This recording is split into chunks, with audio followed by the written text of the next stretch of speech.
আজ আমরা ইতিহাসের পাতা থেকে এমন একটা গল্প তুলে আনব যা বাংলার রাজনীতির গতিপথকে চিরদিনের মতো বদলে দিয়েছিল। এটা ১৯৩৬ সালের এক ভীষণ উত্তাল সময়ের কথা, যখন একটা চুক্তি, যা আসলে কখনো হয়েই ওঠেনি, ভবিষ্যতের ভিত করে তুলেছিল। চলুন এই অসাধারণ স্মৃতিকথার গভীরে ঢোকা যাক। এই আলোচনাটা শুরু করার আগে আসুন এই প্রশ্নটা মাথায় রাখি, কিভাবে শুধু একটা শর্ত, একটা আপোষহীন মনোভাব বাংলার সব রাজনৈতিক জোটের চেষ্টাকে ধুলোয় মিশিয়ে দিয়েছিল আর জন্ম দিয়েছিল নতুন শত্রুমিত্রের।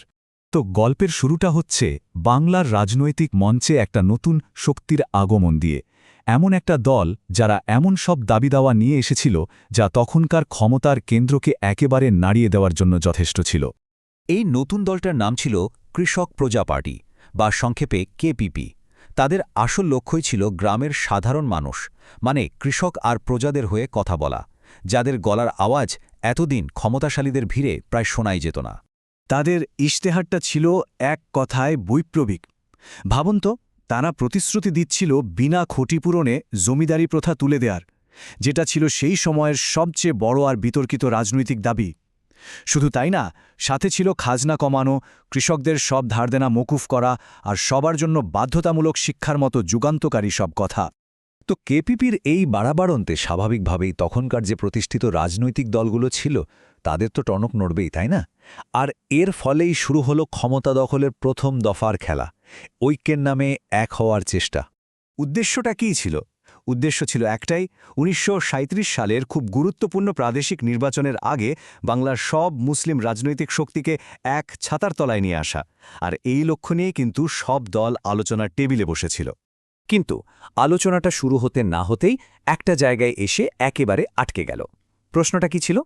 প্রশ্নটা ছিল এই যে জোটটা হবে তার নেতা কে হবেন।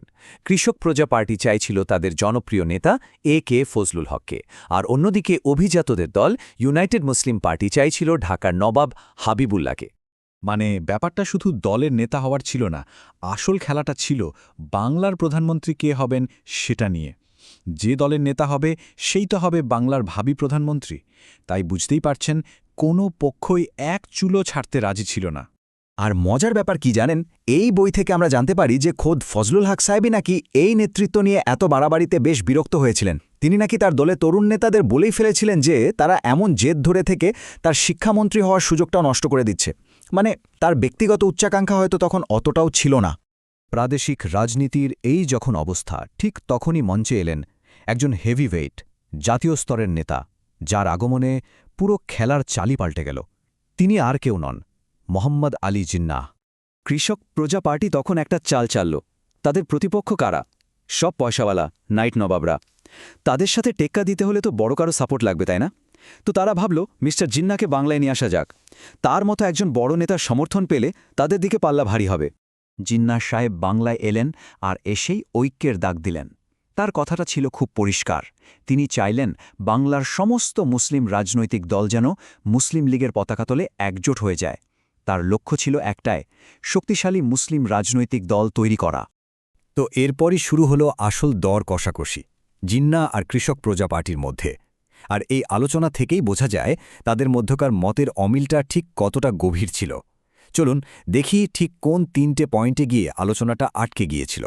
এই স্লাইডটা একটু মন দিয়ে দেখুন, কারণ এখানেই পুরো খেলার মোড়। জিন্নাহর দিক থেকে ৩টে বড় দাবি ছিল। ১. সবাইকে মুসলিম লীগের টিকিটে লড়তে হবে। ২. ইশতেহার থেকে জমিদারি উচ্ছেদের মতো গুরুত্বপূর্ণ দাবিটা বাদ দিতে হবে। আর ৩. পার্লামেন্টারি বোর্ডে ৬০% মেম্বার তিনি নিজে ঠিক করবেন, মানে প্রায় পুরোটাই তার কন্ট্রোলে থাকবে। ওদিকে কেপিপি, তারা বলল না, বাংলায় আমরা আমাদের নামেই লড়ব, আমাদের কৃষক দরদি ইশতেহার আমরা ছাড়ব না, আর বোর্ডের সদস্য হবে নির্বাচিত, মনোনীত নয়। বুঝতেই পারছেন আদর্শ আর ক্ষমতার লড়াইটা কোন পর্যায়ে ছিল। আলোচনা যখন এইভাবে প্রায় ভেঙেই গেছে, ঠিক তখনই পর্দার আড়ালে শুরু হলো আরেক খেলা, একটা গোপন চুক্তি, আর সেটাকে বানচাল করার জন্য একটা মরিয়া পাল্টা চাল, যা গল্পের মোড়টাই ঘুরিয়ে দিল। শুনলে অবাক হতে হয় যে কৃষক প্রজা পার্টির একেবারে টপ ২ নেতা ফজলুল হক আর শামসুদ্দিন সাহেব দলের বাকিদের কিচ্ছু না জানিয়ে জিন্নাহর ওই নেতৃত্ব বোর্ডের শর্তটা মেনে নিলেন। এটা দলের তরুণদের জন্য একটা বিরাট বড় ধাক্কা ছিল বলাই বাহুল্য। এখন দলের তরুণদের সামনে একটাই প্রশ্ন, এই চুক্তি থেকে বেরোনো যাবে কিভাবে? যে চুক্তিটা তাদের দলের পরিচয়টাই মুছে দেবে। আর ঠিক এখানেই তারা একটা মাস্টার স্ট্রোক দিল। তারা ঠিক করল এমন একটা পয়েন্ট সামনে নিয়ে আসবে যেটা জিন্নার মতো একজন পাকা সংবিধান বিশেষজ্ঞ আইনজীবী কোনোদিনও মানতে পারবেন না। আর সেই পয়েন্টটা কি ছিল? ওটাই তাদের ইশতেহারের সবচেয়ে বিস্ফোরক অংশটা, কোনো ক্ষতিপূরণ ছাড়াই জমিদারি প্রথা বিলোপ। তারা ভালো করেই জানত ব্যক্তিগত সম্পত্তির অধিকার নিয়ে জিন্না কতটা সচ্ছার। এই বিনা ক্ষতিপূরণে কথাটা তার কানে বিষের মতো লাগবে। অবস্থাটা এমন পর্যায়ে গিয়েছিল যে লেখক আবুল মনসুর আহমদের ভাষায় তারা নাকি আল্লাহর কাছে দোয়া করছিলেন, হে আল্লাহ, জিন্নাহের দিলটা কঠিন করে দাও। মানে তারা চাইছিলেন চুক্তিটা যেন কোনোভাবেই না হয়, আলোচনা ভেঙে যাওয়াটাই তাদের জন্য মঙ্গল। তো যা হওয়ার তাই হলো, আলোচনাটা শেষমেশ ভেস্তে গেল।